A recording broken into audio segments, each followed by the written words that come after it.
Salom yaxshi darmiyasiz. Armad Sarukiani jangdan keyingi press konferensiyasini to'liq o'zbekchaga tarjima qildik.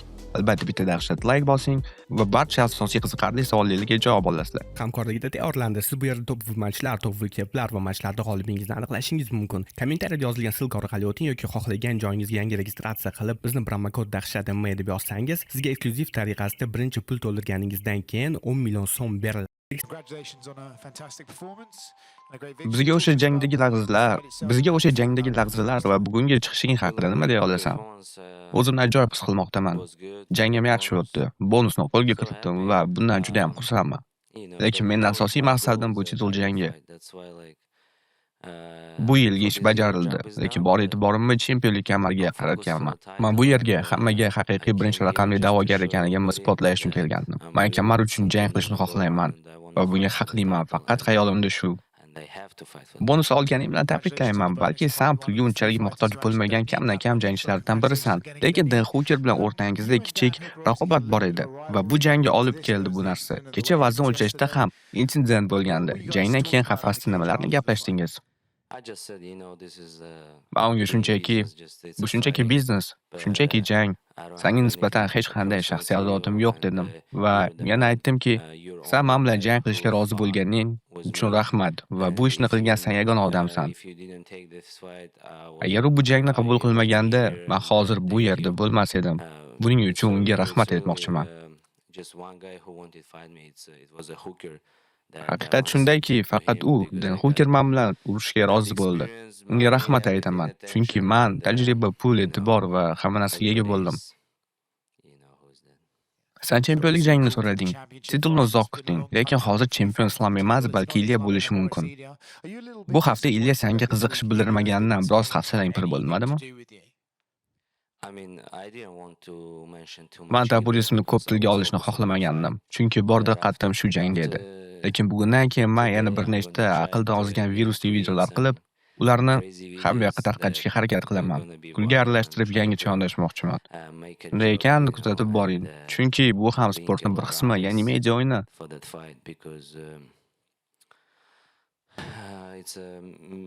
Men bilaman, faqat yaxshi jangchi bo'lish yetarli emas. Yaxshi shoumen ham bo'lish kerak.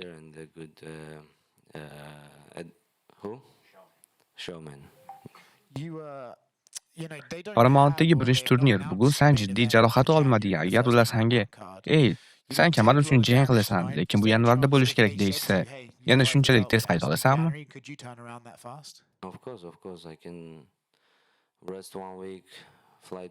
Albatta. Bir hafta dam olaman, keyin tayyorgarlikni boshlayman. Tayyorlanish uchun menga 2 oy yetarli. Xudoga shukr, hech qanday jarohatim yo'q. UFC kunini tashkillashtirish kerak albatta. Va tezroq. Umid qilamanki, seshanba kuni ular meni Topuriga qarshi jangimni e'lon qilishadi. Bu Vegasda yoki Los Anjelesda bo'lishi mumkin. Men tayyorman va bu imkoniyatdan foydalanishim shart.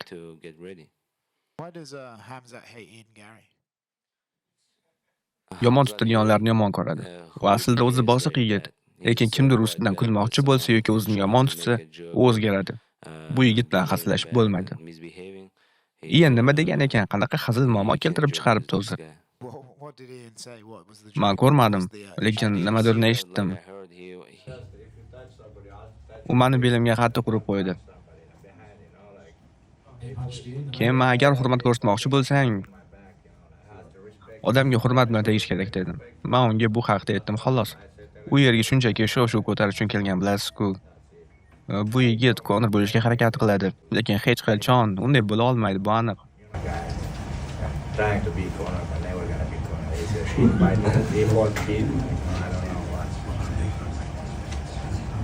Congratulations, Tom. Thank you so much.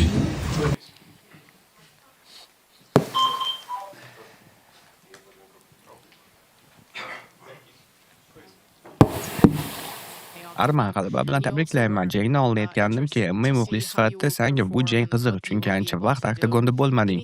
Shuningdek, o'zingni qanday ko'rsatishing ham qiziq edi. Bugungi ishingdan aynan nimadan faxrlanmoqdasan? Men stoykada qanchalik yaxshi ekanimni ko'rish uchun jangni qayta ko'rib chiqdim. Lekin parterda men juda ham yaxshi edim, kutilgandan ko'ra xotirjam edim. Birinchi raund biroz xavfli bo'ldi, ha, lekin bu jang bu yerda shunday bo'ladi. Mani hech narsa hayron qoldirmadi, chunki Hukerman darajamda emas umuman. Kutganimdek qafasga kirdim va uni birinchi imkoniyatdayoq tugatdim. Menga urushish yoqadi. Men bundan qo'rqmayman. Men bu sportni yaxshi ko'raman va maqsadim chempion bo'lish. O'zimga juda ishongan odamman. Albatta har bir jangning o'z qiyinchiligi bor. Lager rejim, media va boshqalar, lekin keyin tushunib yetasanki, bular barchasi o'zini oqlagan bo'ladi keyinchalik. Jangni oldi yana jarohat olganing, belingda muammo borligi haqida gap so'zlar yurgan edi. Bunda haqiqat bormi? Endi Tapuri haqida gaplashsak. Bu seni keyingi raqibing bo'lishi mumkin. Bu jangni sen qanday tasavvur qilmoqdasan? Bilasan, meni boshimda bir narsa bor. U bilan distansiyada jang qila olaman. Lekin qachonki u men bilan boks tushishi va o'zini kuchli zarbasini berishni xohlasa, o'sha zahoti men takedown qilaman va uni yiqitaman. Men o'zimga ishonaman, uni yuta olishimni bilaman va buni osonlik bilan amalga oshiraman. I believe myself and I know I can beat him so easy as well. Thank you, sir, and congratulations on your victory again. Thank you. Salom Arman, g'alaba bilan tabriklayman. Submission bilan oxirgi marta 8 yil oldin g'olib bo'lganding. Bugun biz yangi Armanni ko'rdik va Hamzatni ta'sirimi bu narsa? Nima deb o'ylaysan?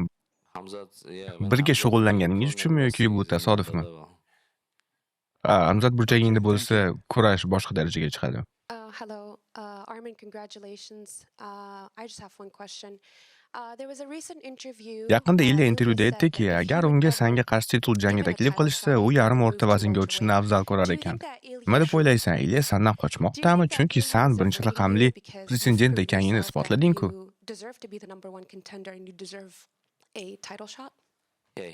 Ha, u agar menga Armanni bersangiz tituldan voz kechaman dedi. Mayli. U bu titulni qoldirsin va UFC menga istalgan raqibni bersin. Men oson jang qilayotganim yo'q. Men hamma bilan jang qila olaman. Va UFC men har qanday jangga ochiq ekanimni biladi. Nega u meni ismimni aytmaslikka harakat qilmoqda, bilmayman. Vaholanki u birinchi raqam va haqiqiy raqib men ekanligimni biladi. G'alaba muborak Arman, bo'g'ish usuli haqida gapirib ber. Huker ancha vaqt qarshilik qildi. Seni bu narsa hayron qoldirdimi? Chunki ushlab olish qattiq edi-ku, yoki orangizdagi kichik ishkaldan keyin uni uzoqroq qo'yib yubormaslik fikri bo'ldimi? Men gardda bo'lib, tirsaklar bilan urishni boshlaganimda, sekin-asta taslim bo'layotganini his qildim. Keyin o'ylab qoldim. Uni urib tashlaymi yoki bo'g'ishga o'taymi? Kallasini batamom yo'q qilib tashlash fikri bor edi. Ko'p urdim, lekin bir lahzada yaxshi bo'g'ish kerak deb o'yladim va usulga o'tdim. Boshda u yotmadi, yelkasi yuqoriroqda, jag'i bo'lsa boshqa yoqda edi. Shuning uchun taslim bo'lmadi. Keyin yelkamni to'g'rilab, bo'yinni ostiga tiqdim va o'shanda u taslim bo'ldi. Lekin yelkam joyiga tushganda u yerdan hech kim chiqa olmasligini bilardim. Agar Ilya Tapuri Islom Makhachev bilan jang qilish uchun 77 kg vaznga ko'tarilsa, sen yengil vazn kamari uchun kim bilan jang qilgan bo'larding? Bir ikkita ism ayta olasanmi? Bu katta ehtimol bilan yo Gejji yo Pimlet bo'ladi. Oliverada ko'p imkoniyat bo'ldi va biz jang qilib bo'ldik, ma'no yo'q. Shu ikki ism. Минут 30 назад Мактыбек Оралбай давал здесь интервью и сказал, что приглашает Армана Цурукяна в Кыргызстан. Примешь приглашение? 30 daqiqa oldin Maqtabek Oralbay intervyu berib, Arman Sarukyanni Qirg'izistonga taklif qildi. Taklifni qabul qilasanmi? Ha, albatta boraman. 5 barmoq yeyishga boraman. Yes, of course. I'll go to eat the best shawarma. Спасибо. Arman, nima deb o'ylaysan? Ilya Tapuri jangini ko'rdimi? Va sen chiqishing haqida nima deb o'ylaydi? Sizlar undan so'rashingiz kerak. Men va chiqishim haqida nima deb o'ylashni. Bilmadim, ko'rdimmi yo'qmi? Ehtimol yo'q, chunki u men bilan jang qilishni xohlamaydi.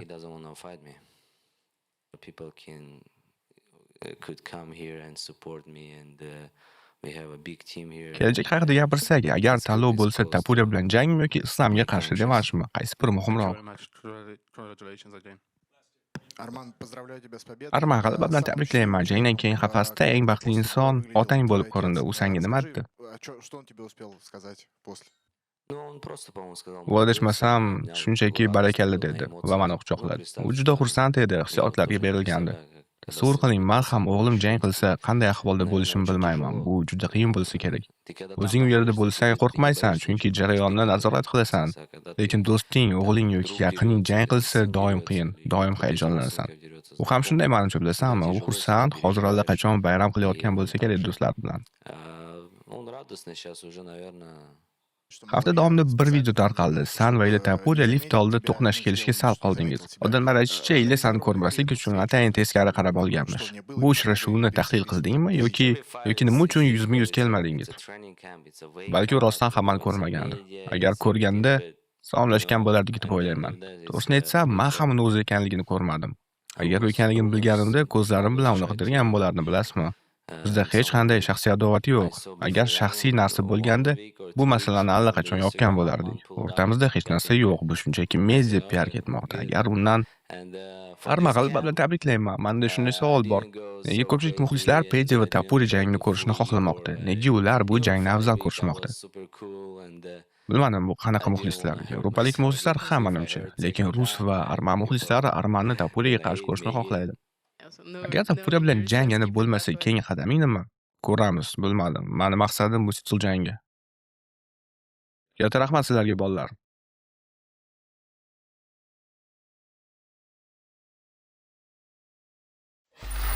Free audio post-production by alphonic.com.